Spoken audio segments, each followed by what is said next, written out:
సరిగ్గా 22:30 గంటల కిందట జరిగిన అనుకోని ప్రమాదం. నిన్న ఉదయం 8:30కు మొదలైంది ఈ ఊహించని ఉపద్రవం. శ్రీశైలం కొండల్లో భూగర్భ టన్నెల్లో 8 మంది ప్రాణాల్ని రిస్క్ లో పడేసిన ఘటన ఇది. శ్రీశైలం ఎడమగట్టు కెనాల్ ఎస్ఎల్బీసీలో జరిగిన ప్రమాదం ఇప్పుడు ఉత్కంఠ రేపుతోంది. ఆ 8 మందిని కాపాడే రెస్క్యూ ఆపరేషన్ ఎందాకా వచ్చిందో ఒకసారి బ్రేకింగ్స్ లో చూద్దాం. ఎస్ఎల్బీసీ టన్నెల్ దగ్గర రాత్రి పవళ రెస్క్యూ ఆపరేషన్ కొనసాగుతూనే ఉంది. టన్నెల్లో చిక్కుకున్న 8 మంది సిబ్బందిని సురక్షితంగా బయటకు తీసుకొచ్చేందుకు అన్ని రకాల ప్రయత్నాలు జరుగుతున్నాయి. ఎన్డీఆర్ఎఫ్, ఎస్టీఆర్ఎఫ్, సింగరేణి బృందాలు సహాయక చర్యల్లో నిమగ్నమయ్యాయి. అయితే రెస్క్యూ టీమ్స్ టన్నెల్లోకి వెళ్లి వచ్చేశాయి.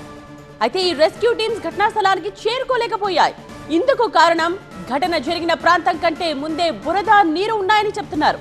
మోకాల్లోతు బురద ఉన్నట్టు రెస్క్యూ టీమ్స్ చెప్తున్నాయి.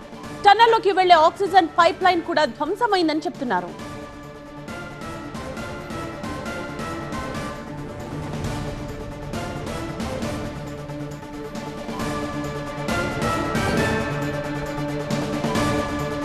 శ్రీశైలం కొండల్లో భూగర్భ టన్నెల్లో 8 మంది ప్రాణాలను రిస్క్ లో పడేసిన ఘటన గురించి మనం నిన్నటి నుంచి చూస్తున్నాం.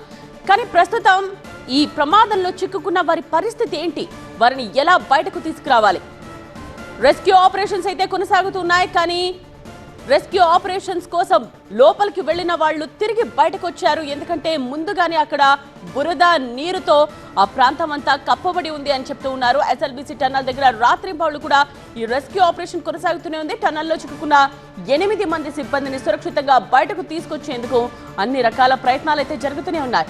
ఎన్డీఆర్ఎఫ్, ఎస్టీఆర్ఎఫ్, సింగరేణి బృందాలు సహాయక చర్యల్లో నిమగ్నమయ్యాయి. రెస్క్యూ టీమ్స్ టన్నెల్లోకి వెళ్లాయి, కానీ వచ్చేశాయి. రెస్క్యూ టీమ్స్ ఘటనా స్థలానికి చేరుకోలేకపోతున్నాయి.